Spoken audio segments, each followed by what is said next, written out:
$1,000 a month. There's our 2% inflation rate. We're going to do it at 4%. We're going to do it for 32 years because it's Ashley and Carly doing this because they're young.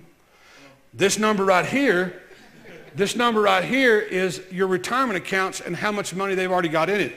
This particular family that we just did here, let's just say that Ashley and Carly have $12,000 in their retirement accounts when they start this. I'm going to go over here and I'm going to hit calculate. Here's what it's going to tell me. The monthly income at retirement that's available to you and your account balance at the end. Watch this. $7,936 a month in perpetuity. $4,211 because of inflation. That's what it's going to spend like compared to today's dollars. Investment account balance is $2.380 million. $1.263 million is what it's going to spend like 32 years from now. That's a little bit of an eye-opener, isn't it? But let's say, I don't want to use all my fast-track fund. I want to take some of it and go have fun. And you only got 1,600 of it, like we looked at just a minute ago. Now we do 1,600. Look at the difference. $42.99 a month in perpetuity. $1.28 million in the bank. See, the software gives you the power to look at these things, focus on them, and design a plan. Don't worry about doing this until you get out of debt. See, it becomes a simple thing. If you've been paying off this debt for 5 years, what big deal is it the next month just to start putting it away or in an investment? Why then all of a sudden decide that you've got this money and go spend it on what you want to? And you know what? You're saving 10%. You still got money to give. You got a giving fund. All these other things we've already talked about. You got a storehouse established. This is your storehouse. This is another way you establish a storehouse. Now, the last two things I'll show you, this is just a loan calculator. This is simple. If you want to figure out a loan, it has the principal amount, the interest rate, the terms, the payment, how many payments a year, you calculate it. This is a $100,000 mortgage at 6.5% for 15 years, 12 payments a month. You hit calculate, it gives you the payment, $871.11 a month. That's what that is, just a simple loan calculator. The net worth calculator, here it is. It tells you what your net worth is. It lists all your expenses, all your assets, your liabilities, not your expenses, your assets and your liabilities, and tells you your net worth is $374,315. That's what this family's is. Okay? Everybody with me? Anybody got any questions about the software? So, observations, criticisms? Yes, sir. You said you had an extra $1,000 to put in a accelerated fund suddenly. Does it calculate that for just a month, or it keeps adding it? No, it keeps adding it every month. You put the same amount of fast track fund in it every month. In other words, you start cutting expenses, you stop going to Starbucks, you quit. Let's say you end up, you've gathered up $200 and something a month that you're not going to spend. You're going to use it as a fast track fund. You do it every month. You put that money in as a fast track fund every month. You pay it on, remember, you pay it on your smallest debt first. You don't have to worry about where to put it. You just put it on your smallest debt. When it's paid off, you go to the next debt. You apply the fast track fund, add it to the minimum payment, pay that one off. Take the fast track fund now. Every time you pay a debt off, the minimum payment that you were paying on that debt becomes part of your fast track fund. You got that? You got. You said you had $2,000 that month only for, you got a gift or whatever, so that's offset the rest of the period too, or just that month? You go into the software and you pay it, you write a check and pay yourself to pay that debt off. You go in the check register, you say, I've got an extra $2,000 this month, I'm going to put it against these debts. And it will automatically drill down those debts. When you go to your debt tracker, it'll show, it may show 2 of them paid off now that you put an extra $2,000 in it. But the software is built to be able to do that. You can just put the amount in when you get it. How can you put in there, in addition to your, say you owe money on your car is a liability as far as I'm concerned, it's not an asset. Right. How do you never have to borrow money for a car again? Yes, exactly.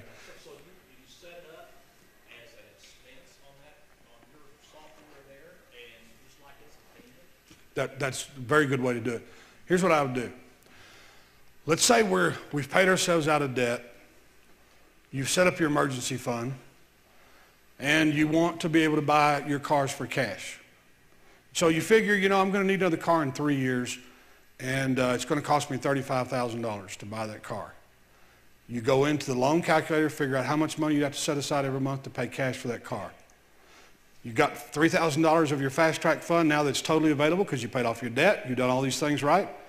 You take $350 of that, I'm just picking a number, whatever it is, $400 a month, and you do it just the very good way, just what you said. Put it in there as an expense every month, set it aside, and when you get 3 years down the road, you'll be able to buy that car. But yet, if you need a new car in 3 years, you're going to have to divide that amount by 36 months. You've got to put away that much money every month to get to your $35,000. You can do it. I mean, I know a lot of people who do it. Andrew and Jamie pay cash for cars.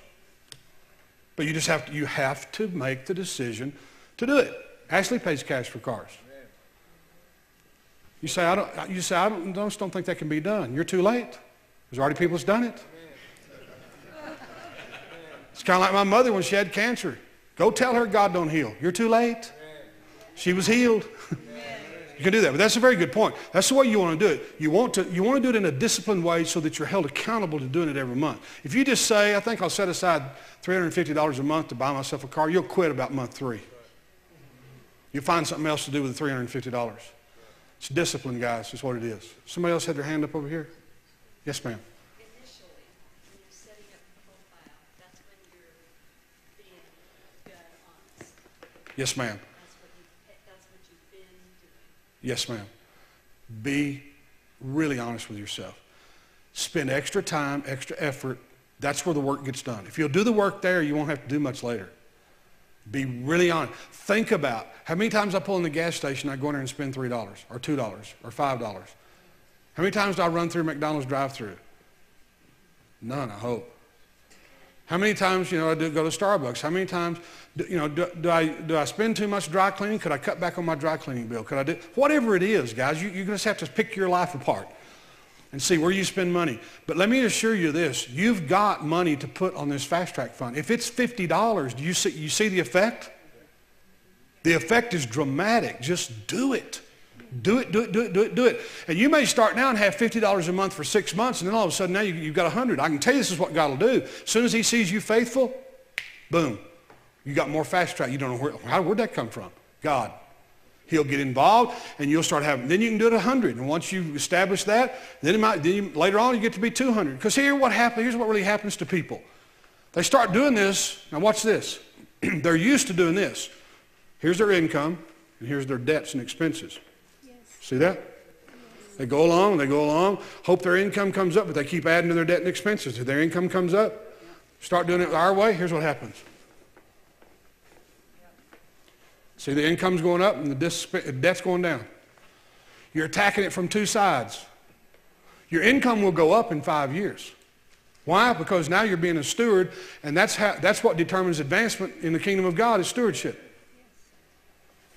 Hey, if you're faithful over a little, what? Make you ruler over much. Let me tell you why we don't get much. We're not stewards. We've learned to give. We've learned to do some things, and God blesses us, yes. You add stewardship to there, and your finances will explode. Not maybe or sometimes, or if the weather's nice. It can be snowing. They'll still be good. Amen. Yes, ma'am. If you're setting aside money for future car repairs, future insurance payments, future property taxes, so that when those bills come in, you've got the cash set aside for it, how is that provided for here? To set aside for future expenses without actually going into paying? Exactly as this gentleman was talking about here. So tell him what you said. That's. Just set it up to expense. Okay, so in car repair, let's say you're setting aside $75 a month, but then you actually spend something. Okay. Just in a slush fund. Every one of those tabs has an other category. Go in there and put the amount you're setting aside for that in the other category. So you always know your other category is money that's been set aside to pay your insurance at one whack, or to pay your car, buying your car for cash, or whatever the expense is that hits you 1 or 2 times a year that's a large expense, you've already set it aside. Let me tell you something. Let me tell you what this is called. This is called the accrual method of accounting. Every business in the world has to do it. We have to accrue expenses. Your church has designated funds. They have to set those aside. Most of us never learn to do this in our personal finances because we just don't do it. The software will give you, you've got categories in there, other categories that will allow you to set this aside. Treat it as an expense. If you treat it as an expense of money that's already gone out the door, it's much easier to do. 1 minute left, you guys. Anybody got, yes ma'am? Where do you enter the cash, like the money you're spending on cash, it's not in your checking or? In the check register. Oh, you just put it in. Put it in as cash. Okay. Instead of a check, you put it in as cash. Just take your receipts, spread them all out. You can total them up if you want to. I'd put them in there as individual because then it helps you understand where you're spending money better. And let me tell you something that's not allowed in any type of spending plan. Anybody know what it is? In any spending plan, you never have a category for what? Miscellaneous. There's no such thing as miscellaneous. Because if you have a miscellaneous category, it will become the largest category in your spending plan. Yes, ma'am. On the check register, if you have two different checking accounts, that'll still work together. Yes, ma'am. Yeah. Here's what you can, you can actually you can set up multiple profiles. Do it for your kids. Start teaching your kids how to do it. Set them up a profile. This thing will do thousands of profiles. Set their own profile up. Let them teach them how to do this day one. Change their life. Okay, anybody else? Yes, ma'am. Right back here in the back. Can you teach? I would certainly think so, yes. I'd do it. Teach them, they'll understand what they can understand, and as time goes along, they'll understand the rest of it. But they'll start getting the concepts and principles and ideas in their head at 12 years old. That's fantastic. Absolutely fantastic. Are we out of time? Good you guys on the internet joined us. We're glad you were here, and I hope this thing, look, our goal is this blesses you and changes your life. Amen? God bless you guys.